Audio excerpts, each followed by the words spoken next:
जय श्री कृष्ण। प्रिय भक्तों, गरुड़ पुराण में स्वयं श्री कृष्ण ने उपदेश देते हुए बताया है कि मृत्यु के पश्चात हर आत्मा को वैतरणी नदी अवश्य पार करनी पड़ती है। यह कोई साधारण नदी नहीं, यह कर्मों की कसौटी है। जहाँ पाप भारी होते हैं तो नदी बन जाती है कांटों, कीचड़ और अग्नि से भरी पीड़ादायक धारा, और यदि पुण्य प्रबल हो तो यह वैतरणी एक शांत शीतल सरिता बनकर आत्मा को पार कराती है। कोई भी जन्म, कोई भी कुल, कोई भी धर्म इस सत्य से अछूता नहीं रह सकता। हर आत्मा को यह परीक्षा देनी ही पड़ती है। लेकिन श्री कृष्ण ने ही यह रहस्य भी बताया है कि कुछ विशिष्ट तीर्थ ऐसे हैं जिनका दर्शन, दान और श्रद्धा से किया गया पूजन आत्मा को इस कठिन वैतरणी मार्ग से सहजता से पार करा देता है। आज हम उन्हें आपको 7 अद्भुत और मोक्षदायक तीर्थों की कथा सुनाने जा रहे हैं, जिन्हें जानकर न केवल आपका हृदय श्रद्धा से भर उठेगा, बल्कि आपको यह भी बोध होगा कि जीवन रहते इन तीर्थों का महत्व क्यों अत्यंत है, ज़रूरी है। अंत में आपको हम एक रहस्यपूर्ण तीर्थ के बारे में बताएंगे जिसे संतों ने साक्षात बैकुंठ का द्वार कहा है। अब आइए आत्मा की मुक्ति की इस यात्रा में मेरे साथ चलिए, जहाँ हर तीर्थ एक द्वार है बैकुंठ की ओर। भक्तों, एक दिन हर आत्मा को वैतरणी पार करनी होती है, वो रहस्यमयी महानदी जो जीवन और मृत्यु के बीच की रेखा का अदृश्य है। न साथ चलता है परिवार, न धन, न यश, न पद साथ जाता है, और जाते हैं तो केवल अपने कर्म। प्रश्न यह है कि अगर आपके पुण्य इतने प्रबल है कि वैतरणी आपके लिए शीतल और पारगम्य योग्य बन जाए, या फिर वह नदी पीड़ा, पश्चाताप और भटकती आत्मा की पुकार बनकर सामने आएगी। गरुड़ पुराण कहता है कि वैतरणी पार करना हर आत्मा के लिए अनिवार्य है, और यदि जीवन में कुछ विशिष्ट तीर्थों का दर्शन, व्रत और दान कर लिया जाए तो वैतरणी पार करना आसान हो जाता है। यही कारण है कि हमारे ऋषि मुनि ने कुछ दिव्य स्थलों की महिमा गाई है और उन्हें वैतरणी पार कराने वाले मोक्षदायक तीर्थ घोषित किया। इन्हीं रहस्यमय स्थलों में पहला तीर्थ है प्रयागराज, तीर्थों का राजा। यह केवल इस गंगा स्नान, यमुना और अदृश्य सरस्वती का संगम नहीं है, यह संगम है आत्मा, श्रद्धा और कर्म का। मान्यता है कि त्रेता युग में ब्रह्मा ने यहीं पर पहला यज्ञ किया था, और गंगा के हर कण में तप, पुण्य और प्रकाश समाहित है। माघ का कल्पवास, कुंभ का स्नान और पिंडदान, हर कर्म यहाँ आत्मा को भीतर से शुद्ध करता है। जो मनुष्य यहाँ श्रद्धा से स्नान करता है वह अपने पितरों को मुक्त करता है और स्वयं को भी मोक्ष की ओर अग्रसर करता है। संगम पर आंखें बंद करके मौन साधना करने से भीतर का शोर शांत होने लगता है और प्रयागराज की मिट्टी में बसती है मुक्ति की सुगंध। यहाँ आत्मा को पहली बार शांति का स्वाद मिलता है। दूसरा तीर्थ है काशी, जहाँ मृत्यु नहीं मोक्ष मिलता है। यह शिव की नगरी है, जहाँ मणिकर्णिका घाट की अग्नि सदा जलती रहती है और हर चिंता एक नई चेतना को जन्म देती है। कहते हैं कि काशी में मृत्यु को प्राप्त व्यक्ति को स्वयं शिव तारक मंत्र देकर मोक्ष प्रदान करते हैं।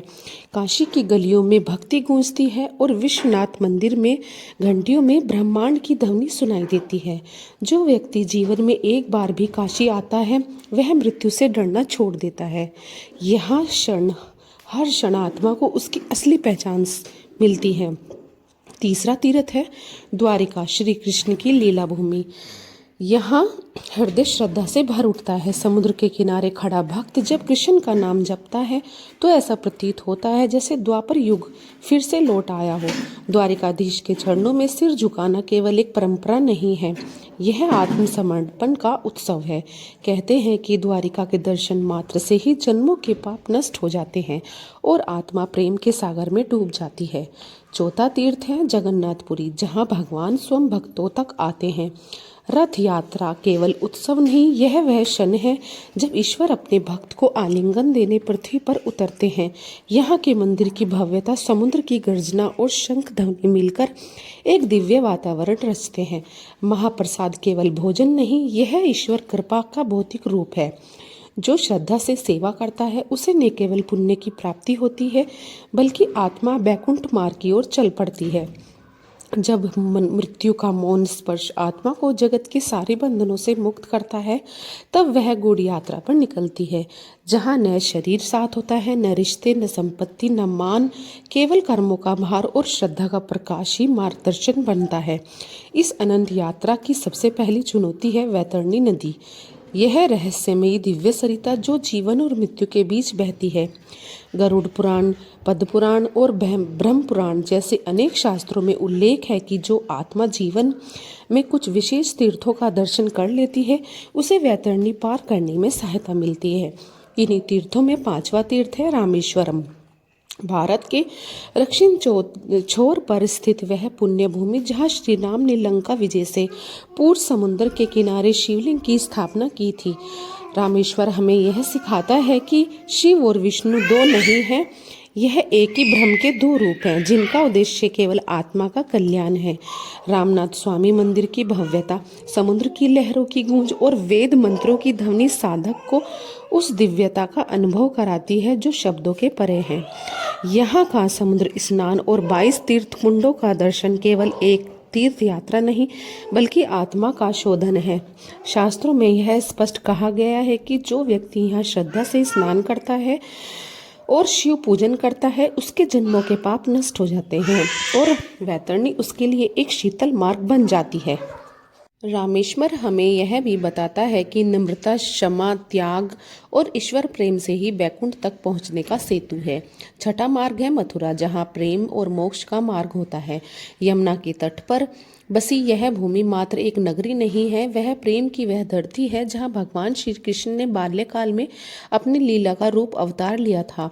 मथुरा की गलियों में जैसे ही कोई साधक कदम रखता है, उसे प्रतीत होता है मानो कानों में बांसुरी की मधुर ध्वनि गूंज रही हो और हर कण में राधा कृष्ण का प्रेम बसा हुआ हो। भागवत पुराण में मथुरा की महिमा गाते हुए कहा गया है कि जो भक्ति यहाँ प्रेम पूर्वक स्नान और स्मरण करता है, उसके सभी जन्मांतर के बंधन कट जाते हैं और वैतरणी उसे बिना बाधा के पार करा देती है। मथुरा हमें यह भी सिखाती है कि भक्ति का सार केवल पूजन नहीं, वह तो प्रेम है। वह प्रेम जो अहंकार रहित हो, जो त्याग और समर्पण से भरा हो।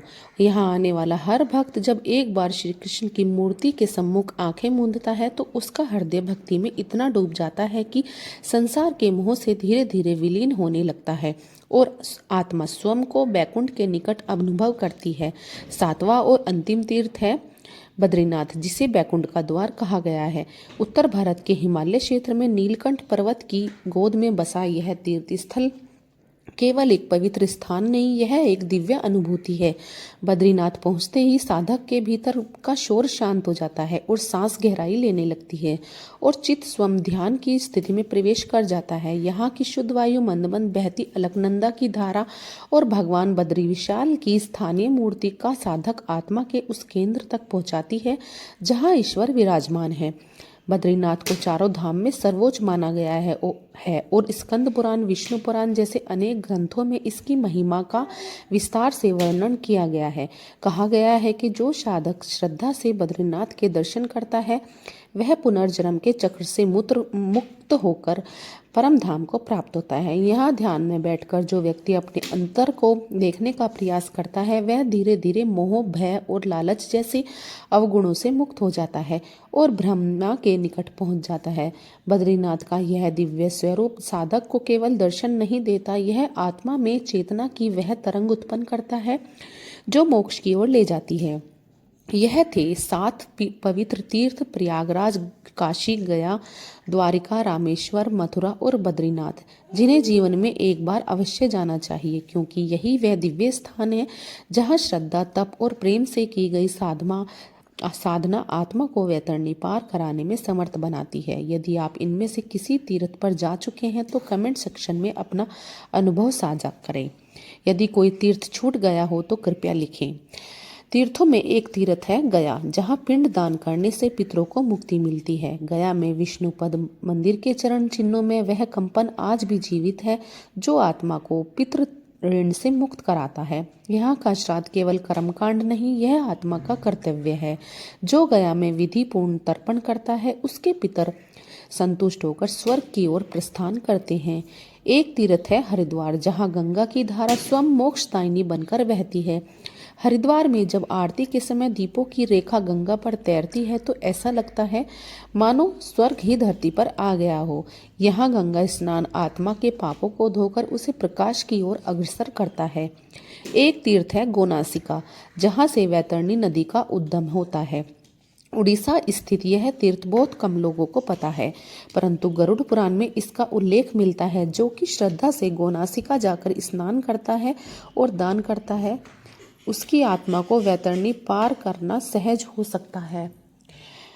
गोनासिका वह बिंदु है जहाँ पृथ्वी और पाताल की सीमाएं मिलती है और यही यदि मृत्यु के बाद आत्मा की पहली परीक्षा बनती है। अब अंत में यह रहस्यपूर्ण तीर्थ को मैंने जो आपको आरंभ में वादा किया था वह है नरसिंह पीठ, जिसे संतों ने साक्षात बैकुंठ का द्वार कहा है। यह तीर्थ स्थान मध्य भारत के एक शांत वन प्रदेश में स्थित है और यहाँ के दर्शन करने वालों को वर्षों तक आत्मिक शांति की अनुभूति होती है। कहते हैं कि इसकी पीठ पर जो भजन करता है उसका हृदय स्वयं बैकुंठ का द्वार बन जाता है। यहाँ की ऊर्जा इतनी प्रबल है कि ध्यान में बैठते ही मनुष्य अपने शरीर से परे आत्मा को अनुभव करता है। इसलिए जीवन में एक बार इन सभी तीर्थों का दर्शन अवश्य करना चाहिए, क्योंकि यह तीर्थ वैतरणी पार कराने वाले सेतु हैं। यही जीवन और मृत्यु के बीच खड़ा ब्रह्मपथ है जो आत्मा को उसके अंतिम स्थान तक पहुंचाता है, मोक्ष की ओर। भक्तों, यह जीवन केवल सांसों का खेल नहीं, यह आत्मा की अद्भुत यात्रा है जो प्रारंभ होती है जन्म से और समाप्त होती है उस परम धाम में जहाँ केवल शांति, प्रेम और मोक्ष का वास है। वैतरणी पार कराने वाले ये तीर्थ केवल स्थल नहीं है, यह आपके कर्मों को दिशा देने वाले देवद्वार हैं।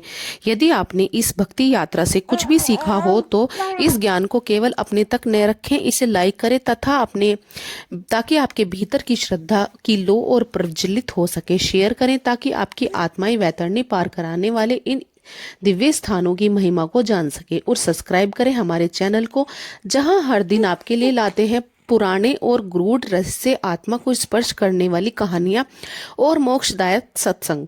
और यहाँ यदि आपने अभी तक हमारे चैनल को सब्सक्राइब नहीं करा है तो उसको भी सब्सक्राइब कर लेना। तो मिलते हैं अगली इसी तरह की रोचक में कथा के साथ। बोलो हर हर महादेवी, जय श्री कृष्ण।